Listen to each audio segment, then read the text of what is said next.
Hello प्यारो बच्चों, कैसे हैं आप सब? सभी को गुड मॉर्निंग, सभी को प्रणाम। और कैसी चल रही है आप सबकी पढ़ाई? जल्दी से क्लास में जुड़ जाइए और बेहतर से बेहतरीन बनाइए, ठीक है। आज हम लोग पढ़ेंगे आपका ज्योग्राफी का चैप्टर 5 का प्राथमिक क्रियाएं जो चैप्टर है। इससे हम लोग जो भी एग्जाम में आते हैं ऑब्जेक्टिव टाइप के प्रश्न सारे के सारे जो हम लोग एक ही वीडियो में कंप्लीट कर देंगे, ठीक है।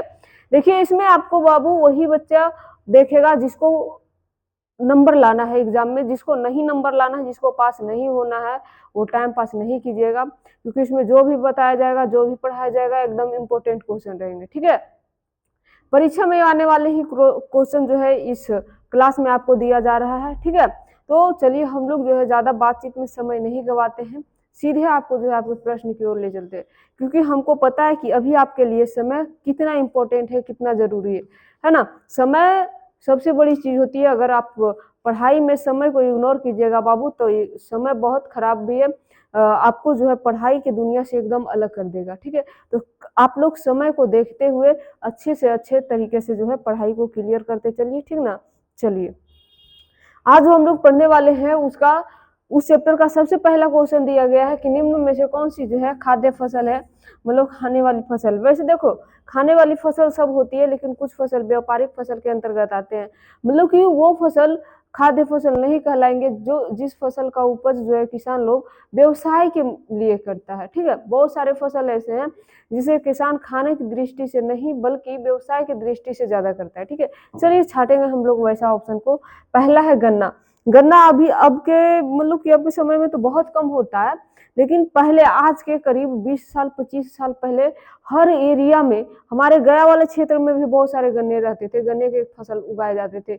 अब धीरे धीरे इसका मिल कारखाना नहीं है, पहले भी तो नहीं था, लेकिन अब धीरे धीरे लोगों को इसमें थोड़ा सा इंटरेस्ट घटते गया, क्योंकि इसमें जो है साल भर में एक ही फसल हो पाता है, ठीक है। तो जिसकी वजह से लोग धीरे धीरे, बहुत कम, ऐसा नहीं, गन्ना अभी भी उपजाते हैं लेकिन बहुत कम उपजाते हैं, ठीक है। तो गन्ना जो है ज्यादातर व्यवसाय की दृष्टि से किया जाता था। ऐसा नहीं, गन्ना को भी हम लोग खाते हैं, गन्ना को यूज करते हैं, गन्ना का रस निकालते हैं, उससे मीठा वगैरह बनाते हैं, तो खाया भी जाता है। लेकिन ये फसल ज्यादातर व्यवसाय की दृष्टि से किया जाता है, ठीक है। ऑप्शन बी में है कॉफी। कॉफी तो एकदम एकदम एकदम व्यवसाय के लिए कहले जाता है, खाता जो उपजाता है वो बहुत कम इसको यूज करता है। चाय में कितना ना के बराबर बहुत कम यूज होता है, ठीक है। ज्यादातर जितना चाय बनाएगा उतना मेहनत देगा। अब अगला है मक्का। मक्का जो भी किसान उगाता है बाबू, मक्का मक्का के ऊपर जो है खाही लोग उगावे करता है ज्यादातर। ऐसा नहीं है कि ये खाद्य फसल है तो इसको बेचता नहीं होगा, समझते चलिएगा, ठीक। चलिए, उसके बाद अगला क्वेश्चन देखिए, क्वेश्चन नंबर 2 में पूछा गया आप लोग से कि बताइए इनमें से जो है कौन सा भू उपयोग संवर्ग नहीं है। भू उपयोग संवर्ग नहीं है, चलिए, प्रतिभूमि या फिर निवल बोया क्षेत्र या फिर सीमांत भूमि या फिर कृषि योग्य व्यर्थ भूमि। चलिए, ठीक है। तो भू उपयोग संवर्ग क्षेत्र नहीं है, तो वो उसका सही आंसर हो जाएगा बाबू आपका सीमांत भूमि, ठीक है। चलिए, क्वेश्चन नंबर 3 यह पूछा है कि खट्टे रसदार फलों की कृषि संबंधित है। मतलब कि कौन सी कृषि, मतलब कौन सी कृषि से जो है खट्टे रसदार फल संबंधित होते हैं।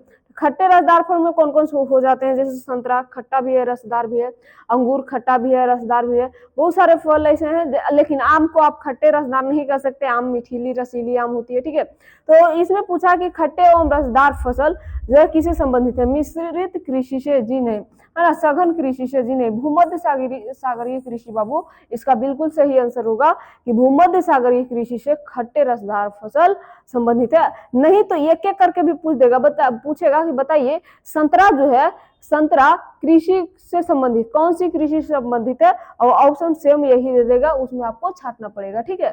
चलिए, तीसरा के बाद क्वेश्चन नंबर 4 चौथा में पूछा गया कि निम्न में से कौन सी रोपण फसल नहीं है, ठीक है। रोपण फसल नहीं है, कॉफी, गेहूं, गन्ना, रबर। रोपण फसल कहने का मतलब जो खाद्य फसल नहीं होती है, ठीक है। तो रोपण फसल इसमें जो है रोपा जाता है, मतलब कि एक होता है बोहना और एक होता है रोपना, दोनों में अंतर होता है, ठीक ना। तो इसमें पूछा है आपसे कि रोपण फसल नहीं है, तो वो सही आंसर हो जाएगा बाबू आपका गेहूं। गेहूं जो है रोपण फसल नहीं है, ठीक ना। बाकी सब ये सब कॉफी हो गया, गन्ना हो गया, रबर हो गया, सब सारा के सारा जो है वो रोपण फसल है। चलिए, क्वेश्चन नंबर 5, सहकारी कृषि अधिक सफल रही है किस में? रूस में, डेनमार्क में, नीदरलैंड में या फिर जापान में? इसका सही आंसर होगा ऑप्शन बी, यानी कि डेनमार्क में जो है कौन से सहकारी कृषि। सहकारी कृषि में आप लोग को बताया गया था कि इसमें जो है लोग एक दूसरे से मिलते हैं, मिलजुल कर जो है काम करते हैं सहकारी के रूप में, ठीक है। चलिए उसके बाद क्वेश्चन नंबर 6, इन्हें पूछा है कि यूरोप वासियों द्वारा अपने निवेशों को किस प्रकार कृषि का विकास किया गया था। जो यूरोप के रहने वाले हम लोग, जैसे महाद्वीप है यूरोप, एशिया, फिर यूरोप, तो इसमें यूरोप के बारे में चर्चा किया गया कि जो यूरोपीय हैं यानी कि यूरोप वासियों के द्वारा उपनिवेशों का किस प्रकार से कृषि का विकास किया गया था, है ना। कौन सी कृषि थी? मिल्पा थी या फिर रोमन थी, रोपन थी या फिर मिश्रित कृषि थी या फिर अंगूर की खेती? तो अंगूर के खेती से कोई खास असर थोड़ी पड़ेगा। तो जो यूरोप वासी थे बाबू, वो उपनिवेशों के प्रकार में बाबू सबसे ज्यादा जो है रोपन कृषि को जो है अपनाए थे, रोपन कृषि का विकास हुआ था, ठीक है। चलिए क्वेश्चन नंबर 7, निम्न में से कौन सी एकल कृषि नहीं है? एकल कृषि नहीं है बाबू, मतलब कि दूध मिलल रहेगा। डेयरी कृषि, डेयरी में सिर्फ दूध के ही मसला रहता है, दूध से ही आदान प्रदान होता है, ठीक है। रोपण कृषि में रोपने वाले फल इसमें आते हैं। वाणिज्य एवं अनाज कृषि में जो वाणिज्य से संबंधित है। मिश्रित कृषि में बाबू एकल नहीं रहते, मतलब एकल नहीं रह कहने का मतलब है दो या दो से अधिक। तो मिश्रित कृषि में क्या होता है कि किसान एक ही खेत में जो है 2-3 प्रकार के अनाज भी उपजा लेगा, फिर वही खेत में पशुपालन भी कर लेगा, तो वैसे कृषि को मिश्रित कृषि कहा जाता है, ठीक है। चलिए क्वेश्चन नंबर 8 में क्या पूछा गया है कि निम्न प्रदेशों में से किस में जो है विस्तृत वाणिज्य अनाज कृषि नहीं की जाती है? विस्तृत बड़े पैमाने पर, विस्तृत करने का मतलब बड़े पैमाने पर वाणिज्य अनाज कृषि नहीं की जाती। अमेरिका एवं कनाडा के प्रेयरी क्षेत्र में, अर्जेंटीना के पंपास क्षेत्र में या फिर यूरोपीय के स्टेपीज, ये घास के मैदान, स्टेपीज जो है ना बाबू, ये घास का मैदान है एक प्रकार से, समझे।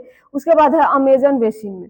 तो जल्दी, अमेजन जो है वर्षा वन, अमेजन जो होता है वो ये वन है, अमेजन जो है एक वन है जहां बाबू बहुत घना वन है। और ये नदी जो है ये अमेजन नदी है, और अमेजन नदी के किनारे बसा हुआ वन को वर्षा वन कहा जाता है, अमेजन वर्षा वन। इसमें क्या होता है कि यहाँ की नदियां, जो अमेजन नदी है वो बेसिन भी बनाती है, तो इसमें जो है विस्तृत वाणिज्य अनाज जो है यहाँ नहीं किया जाता है। चलिए क्वेश्चन नंबर 9, इनमें से कौन सा, यानी कि कौन से देश में गेहूं व चावल की अधिक उत्पादकता की किस्में विकसित की गई है? देश के नाम पूछ रहा है कि जहां सबसे ज्यादा गेहूं और चावल, गेहूं चावल तो ऐसे इंडिया में भी होता, लेकिन पूछा है सबसे ज्यादा, ठीक है। जापान और ऑस्ट्रेलिया में या फिर मैक्सिको तथा फिलीपींस में, संयुक्त राज्य अमेरिका एवं यूएसए तथा जापान में या फिर मैक्सिको तथा रूस में। तो मैक्सिको में तो होता है लेकिन सिंगापुर में नहीं होता, ठीक है। मैक्सिको में चावल और अथी का उत्तम बीज तो है, उत्तम किस्म है वो होता है, लेकिन सिंगापुर में नहीं होता, इसलिए हमारा सही आंसर ये नहीं होगा। देखते हैं मैक्सिको और कहीं है, यहाँ पर है, तो मैक्सिको के साथ फिलीपींस बिल्कुल सही आंसर हो जाएगा। यानी कि मैक्सिको तथा फिलीपींस में जो है बाबू गेहूं और चावल के अच्छे खासे किस्म जो है विकसित की गई थी। चलिए ठीक है। शुष्क कृषि में, शुष्क कृषि कहने का मतलब सूखा हुआ, मतलब सूखा हुआ भाग में जो कृषि हो जाए, कम पानी में जो हो जाए, ठीक है। तो शुष्क कृषि में निम्न में से कौन सी फसल नहीं बोई जाती है? रागी, जवार, मूंगफली, चाय। शुष्क कृषि में नहीं बोई जाती है। देखो, बोई जाती है और नहीं बोई जाती है, दोनों में बहुत अंतर होता है, ठीक है। रागी, जवार, ये सब शुष्क कृषि में आप उपजा सकते हैं, ज्यादा पानी की जरूरत नहीं है। लेकिन चाय जो है बाबू शुष्क कृषि में नहीं बोई जाती है, समझ में आया ना। चलिए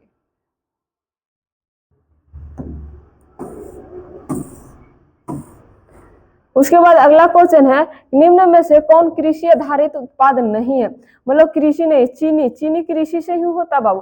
पहले गन्ना लगाते हैं, ठीक ना, गन्ना लगाते हैं और गन्ना से बाबू हमको मीठा प्राप्त होता है जिसको गुड़ कहते हैं, गुड़, है ना। उसके बाद वे फ्राई होता है, मतलब कि फ्रेश होता है, केमिकल वगैरह मिला के इसको सही किए जाते हैं, तब ये जाकर तैयार होता है, और तैयार इस प्रकार होता है कि चीनी बन जाता है। समझ में आया ना। चलिए तो आप लोग जान गए नमक। नमक बाबू देखिए, हम चाय तो एकदम सीधा सीधा कृषि से संबंधित है, चाय किससे संबंधित है? कॉफी भी एकदम सीधा सीधा कृषि से संबंधित है। समझ में आया ना? तो जो हमको सीधा समझ में आ ही रहा है तो हम क्यों इस पे जाएं? तो ये तो सीधा कृषि से संबंधित है। अगला चीनी, चीनी भी हम लोग जो खाते हैं वो बाबू कहीं ना कहीं कृषि से होता है। लेकिन बात है नमक का, तो नमक जो हम लोग को कृषि से नहीं मिलता है, बल्कि समुद्र में, है ना, समुद्र में उसके जो खारे जल रहते हैं ना, समुद्र में जो खारे जल रहते हैं, ठीक है, समुद्र के खारे जल से जो है नमक का निर्माण किया जाता है और उसको फिर बढ़िया से केमिकल से फ्रेश किया जाता है और पैकेट में मार्केट में बेचा जाता है, पैकेट में पैक करके। तो नमक का संबंध जो है कृषि से नहीं है, ये समुद्र में उत्पादन होता है इसका बाबू, क्योंकि समुद्र का जल खारा होता है। ठीक है, चलिए, खारे जल की सबसे बड़ी विशेषता है कि आप उसमें कूद जाइएगा तो डूबिएगा नहीं। जहाँ की पानी बहुत बहुत ज्यादा मात्रा में खारा है तो समुद्र में आप कभी डूबिएगा नहीं, ये विशेषता है उसकी। ठीक है, चलिए, ब्राजील में कॉफी बागान को क्या कहते हैं? ब्राजील में जो कॉफी बागान होता है उसको क्या, फाजेंडा, एजेंडा, मिल्पा या फिर लदान। तो इसको जो है फैजेंडा के नाम से जानते हैं, किसको? जो ब्राजील में कॉफी बागान होता है उसको। ठीक है, तो याद करते जाइएगा, बड़े इंपॉर्टेंट है। देखिए 2015 में भी पूछा, 2021 में भी पूछा, तो जरूरी नहीं है कि इस बार नहीं है पूछे, मतलब पूछ देगा। कम से कम 3-4 साल के बाद जो रिपीटेशन करते रहता है, रिपीट उसी को बार बार रिपीट करता है। ठीक है, निम्न में से कौन सा रोपण फसल नहीं है? यह भी पूछा गया बाबू, 2011 का क्वेश्चन आप उठा लीजिए, उसमें ये पूछा गया। ठीक है, तो रोपण फसल नहीं है। चलिए देखते हैं कि कौन सा है जो रोपण फसल नहीं है ना। रोपण फसल कहने का मतलब पूछा कि जिसको रोपा नहीं बल्कि बोया जाता है। रोपण फसल, ये देखो हमको साफ साफ दिख रहा है, एक खाद्य फसल है। कौन? तो रोपण फसल, ये सब सॉरी, तो हमारा जो ये सब आंसर गलत हो जाएगा, यानी कि ये सब जो है रोपण फसल नहीं है। कौन रोपण फसल है? तो चावल, चावल जो है यहाँ पर बिल्कुल सही आंसर हो जाएगा। पूछेगा कि रोपण फसल अगर चावल नहीं है तो चावल कौन सा फसल है, ऐसे भी पूछ देगा, तो वहां पर आपको खाद्य फसल में टिक आउट करना होगा। ठीक है, चलिए, गेहूं की खेती आदर्श तापमान कितना होना चाहिए? आप लोग को पता होगा कि गेहूं की खेती के लिए, मतलब गेहूं उपजाने के लिए हमको जो है टेम्परेचर बहुत कम चाहिए होता है, मतलब कि नॉर्मल टेम्परेचर चाहिए। जबकि ज्यादा टेम्परेचर रहेगा तो गेहूं जो है, देखिए रोपण की बात कर रहे हैं, रोपने टाइम जो है गेहूं के लिए टेम्परेचर कम, लेकिन काटने के लिए गेहूं के लिए टेम्परेचर अधिक होगा। जबकि धान को लेंगे तो धान को रोपने वक्त टेम्परेचर अधिक होता है, लेकिन काटने वक्त टेम्परेचर कम होता है। ठीक है, तो यहाँ पर देखिए साफ दिख रहा है, साफ दिख रहा है कि रोपण कृषि यानी कि गेहूं की आदर्श तापमान कितना होना चाहिए? गेहूं की खेती के लिए काटने से लेकर, बोने से लेकर काटने तक का टेम्परेचर पूछ रहा है, तो यहाँ 10 से 20 डिग्री सेल्सियस होता है बाबू। ठीक है, 10 से 20 डिग्री सेल्सियस। जैसे देखो अभी धान लगा हुआ है, ठीक ना, धान कटेगा अक्टूबर नवंबर में, नवंबर में टेम्परेचर 20 के लगभग में रहता है। ठीक है, 10 के लगभग में, 10-15 अप्रोक्स रहता है। फिर उसके बाद जो है गर्मी के दिन आ जाता है, फरवरी मार्च में गेहूं कटता है, तो मार्च में टेम्परेचर इतना रहता है। ठीक है, चलिए, तो उसी के अप्रोक्स में पूछा था। आज विश्व में लगभग कितने लोग जो है भरण पोषण चलवासी पशुचारण पर निर्भर है? हमारे अगर देखा जाए हमारा भारत में, तो भारत में बाबू अभी भी, खासकर अगर अपना बिहार को ले लें तो अभी भी यहाँ बहुत सारे लोग जो है कृषि पर एकदम निर्भर है, कृषि के सिवा को और कोई व्यवसाय से नहीं जुड़े हुए। ठीक ना, यहाँ पूछा विश्व भर में, विश्व भर में पूछ रहा है, देख रहे ऑप्शन भी दिया हुआ है, अमाउंट देख रहे करोड़ में। ठीक है, तो पूछा विश्व भर में कितने से ऐसे लोग हैं जो चलवासी पशुचारण पर जो है निर्भर है? 1 करोड़, 2 करोड़, 3 करोड़, 4 करोड़, 5 करोड़, 6 करोड़, 7 करोड़, जो भी रहे ऑप्शन में। ठीक है, लेकिन इसका सही आंसर होगा ऑप्शन बी, 2 करोड़ मतलब कि आवासी जो ऐसे हैं बाबू, लगभग आबादी ऐसे हैं 2 करोड़ पूरे विश्व भर में जो अभी भी चलवासी पशुचारण पर निर्भर करते हैं। अब चलवासी पशुचारण क्या होता है? बहुत सारे बच्चे के मन में ऐसा सवाल आ रहा होगा, तो उनके लिए बाबू मेरा सब्जेक्टिव वीडियो देखिए, वहां बहुत अच्छे से बताया गया है। फिर से हम चाहे तो यहाँ बता सकते हैं, लेकिन जो बच्चे पढ़ लिए उनको लगेगा है ये बोरिंग क्लास हो गया, ये बतैल के चीज बार बार बता रहे हैं, तो उसके लिए जो न्यू जुड़े हैं वो जाकर वो वीडियो देख लीजिएगा। क्वेश्चन नंबर 16 में पूछा गया है कि बताइए चावल तथा धान की खेती संबंधित है किस कृषि से?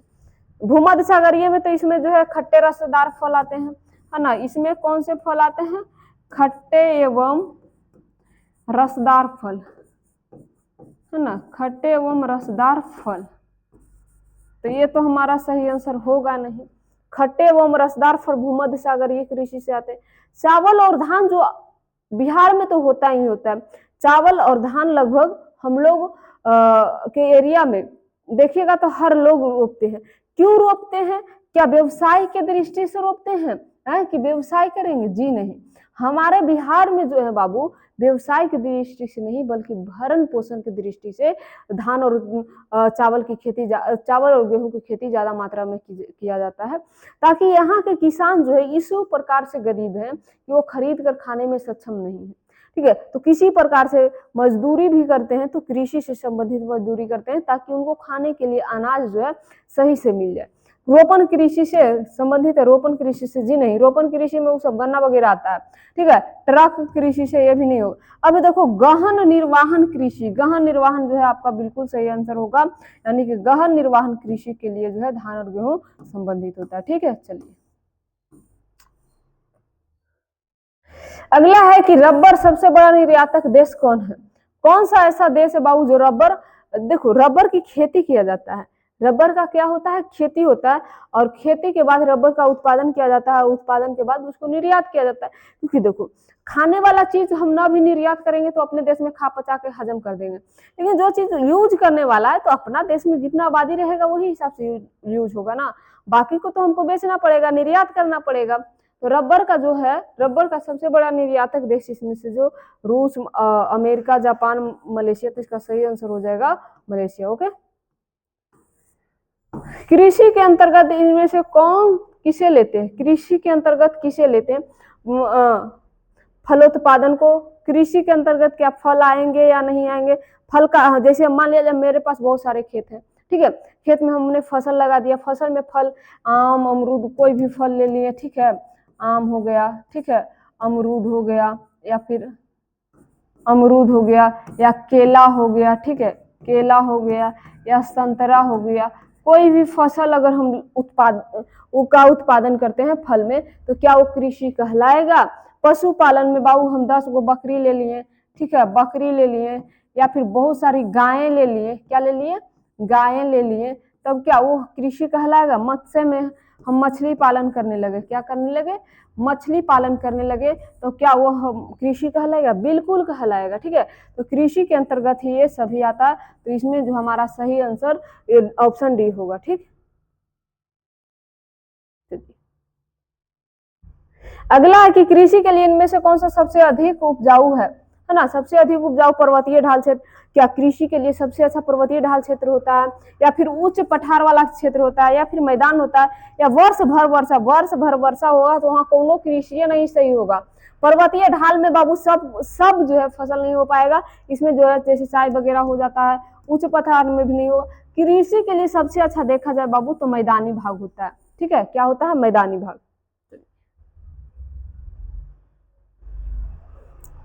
अगला क्वेश्चन है कृषि निर्धारण में किस कारक का भारत में जबरदस्त हाथ होता है?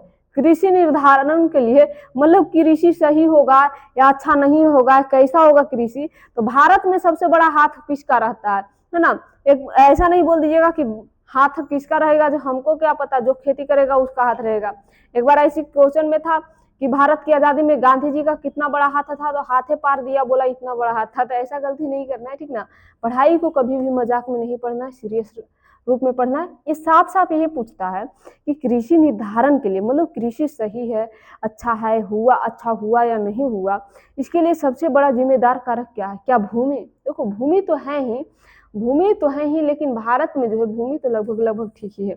भूमि अच्छा रहे या ना रहे कृषि पे नहीं, वर्षा सबसे बड़ा जिम्मेदार हो जाएगा बुआ। वर्षा जो है सबसे जिम्मेदार हुआ, क्योंकि भारतीय किसान जो है ना वर्षा पे एकदम निर्भर रहते हैं। जिस वर्ष वर्षा अधिक हुई, मतलब अच्छी मात्रा में वर्षा हुई, कृषि भी अच्छे होते हैं। वर्षा नहीं होती है बाबू, सुखाड़ पड़ जाता है। ठीक है, तो उम्मीद करते हैं आपको ये बात समझ में आ गया होगा कि जो कृषि निर्धारण होता है भारत का, सब भारत में, उसका सबसे महत्वपूर्ण कारक वर्षा होता है। ठीक है, बाकी देखो कारक सब है, मिट्टी भी बढ़िया नहीं रहेगा तो कृषि बढ़िया नहीं होगी, भूमि बढ़िया नहीं रहेगा तो रासायनिक खाद भी जरूरी, लेकिन सबसे मेन जो है वो वर्षा माना जाता है। ठीक है, चलिए क्वेश्चन नंबर 21, किस फसल की खेती की बुआई के समय कम तापमान की जरूरत होती है? देखो बुआई और कटाई दोनों में समझिएगा अंतर। धान के बुआई घड़ी बाबू तापमान अधिक रहता है, इसमें क्या रहता है, तापमान जो रहता है, तापमान वो अधिक रहता है। ठीक है, तापमान क्या रहता है, अधिक रहता है। जैसे अभी देखो, अभी कुछ दिन पहले, कुछ मंथ पहले जो है धान रोपाया तो तापमान अच्छा खासा अभी तक है। ठीक है, जूट में भी बाबू, जूट भी जो होता है तापमान अच्छा खासा रहता है, कपास भी उत्पादन जब होता है तो तापमान अच्छा खासा रहता है। लेकिन गेहूं जब होता है, यानी गेहूं कब हुआ था, नवंबर दिसंबर में, है ना, ये कब हुआ था, नवंबर या दिसंबर में, तो नवंबर या फिर दिसंबर के समय बाबू, नवंबर या दिसंबर के समय आपको पता होगा कि यहाँ ठंडा रहता है, मतलब हल्का हल्का ठंडा आ जाता है, यानी कि तापमान कम रहता है। ठीक है, तो हमारा सही आंसर क्या हो जाएगा, ऑप्शन बी, यानी कि गेहूं की फसल के बुआई के समय, कटाई के समय नहीं, बुआई के समय जो है तापमान कम रहता है। ठीक है, चलिए अगला है क्वेश्चन नंबर 22 में किस फसल की खेती पहाड़ी ढालों पर की जाती है ना, पहाड़ी ढाल पर किया जाता है ऐसा पूछा गया। पहाड़ी ढाल पर होने वाले फसल के नाम बताना है, तो हो जाएगा बाबू चाय। चाय जो है पहाड़ी ढाल पर किया जाता है क्योंकि पानी खेत में ना संग्रहे। अगला है कि चाय का सबसे बड़ा उत्पादक देश, चाय देखो CH मतलब चाय CHAI, और CH से ही चाइना होता है, CH से चाइना होता है, तो CH यानी यानी चाइना जो है बिल्कुल सही हो जाएगा।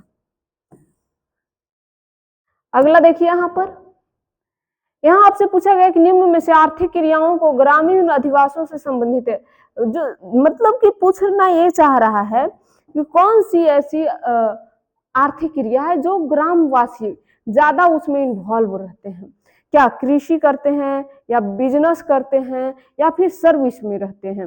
तो ग्रामीण क्षेत्र जो रहते हैं बाबू, ग्रामीण क्षेत्र वाले वासी जो रहते हैं वो ज्यादा से ज्यादा कृषि पर संबंधित रहते हैं, कृषि से संबंधित कार्य करते हैं। तो कृषि जो होता है बाबू वो प्राथमिक क्षेत्र में आता है, इसलिए इसका सही आंसर ऑप्शन बी ए हो जाएगा। ठीक है, चलिए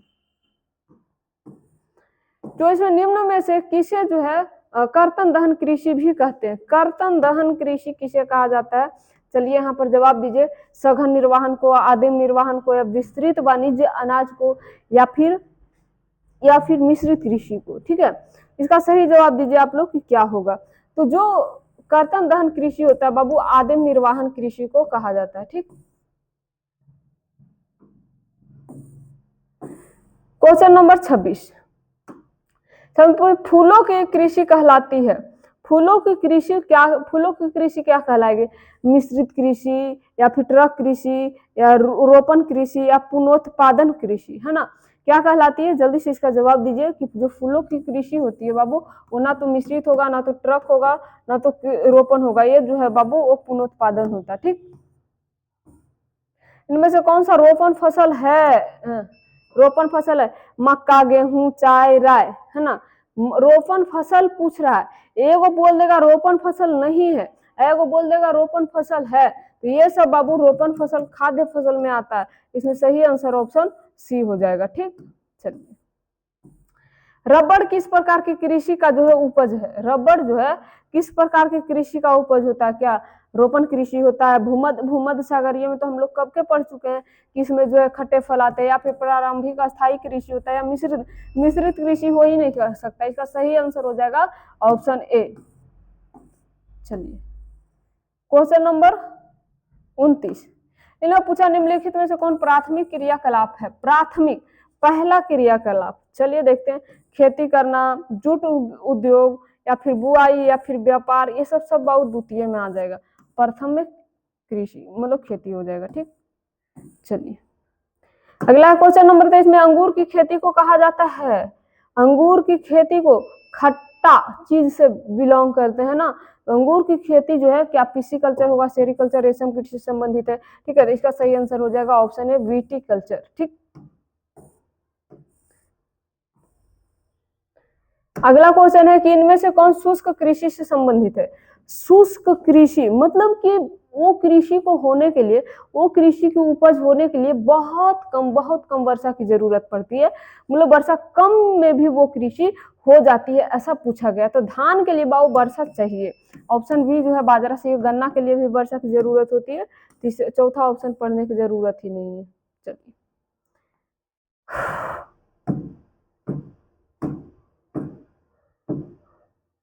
उसके बाद अगला है कि इनमें से जो है कौन चलवासी पशुचारण से संबंधित है। याक, लामा, याक, रेनडियर, है ना। तो इसका सही आंसर हो जाएगा ऑप्शन डी, यानी कि इनमें से सभी। क्वेश्चन नंबर 33, इनमें से कौन व्यापारिक अन्य कृषि से संबंधित नहीं, सॉरी कृषि से संबंधित है। व्यापारिक अन्न जो कृषि से संबंधित है, राई हो गया, जौ हो गया, गेहूं हो गया। गेहूं और जौ तो बाबू एक ही में आता है, गेहूं और जौ एक ही में आता है। मतलब कि ये खेत में गेहूं रहेगा, वो खेत में जौ जरूर रहेगा। तो गेहूं जौ होगा और राई भी हो जाएगा। तो इसका सही आंसर ऑप्शन डी होगा। ठीक, चलिए क्वेश्चन नंबर 34 में देखिए, बड़ा इंपॉर्टेंट क्वेश्चन पूछा गया और साथ में ये एग्जाम में भी पूछा हुआ है, 2021 के एग्जाम में पूछा गया है। ठीक है, कोयला जो है, इनमें से कौन सा कोयला जर्मनी में होता है। कोयला क्षेत्र तालचल जर्मनी में नहीं है, लेकिन रूर जो है जर्मनी में है। सबसे ज्यादा जर्मन के क्षेत्र में सबसे ज्यादा कोयला रूर में ही पाया जाता है। ठीक, चलिए क्वेश्चन नंबर 35 और हमारा लास्ट क्वेश्चन है आज का, निम्नलिखित में से कौन सा रोपण फसल है। ये नहीं बताइएगा तो आपको जो है डंडे से पिटाई किया जाएगा। ठीक ना। तो रोपण फसल जो है गेहूं नहीं होगा, खाद्य फसल है, मक्का खाद्य फसल है, राई नहीं होगा, राई व्यापारिक फसल है। ये जो है बाबू कोको जो है ये रोपण फसल होता है। ठीक है, चलिए तो आज का हमारा सेशन यहाँ तक कंप्लीट होता है। कैसा लगा आपको क्लास और क्या समझ में आया, क्या नहीं समझ में आया। वैसे तो ऑब्जेक्टिव में कुछ समझने वाली चीजें नहीं होती है, याद करना पड़ता है ज्यादातर। ठीक है, फिर भी समझते हुए पढ़ना है। ठीक ना, जो भी पढ़ाया गया उसको याद रखिएगा। बेहतर से बेहतरीन अगर बनना है तो बाबू मेहनत का खुद को करना पड़ेगा, क्योंकि दूसरा कोई आपको घूर कर नहीं पिला देगा। ठीक ना, जो भी पढ़ाए उसको याद रखिएगा। बस ये कहीं बारंबार रिक्वेस्ट रहता है मेरा, बस इसका रिवीजन कीजिएगा। ठीक, मिलते हैं आपसे नेक्स्ट क्लास में।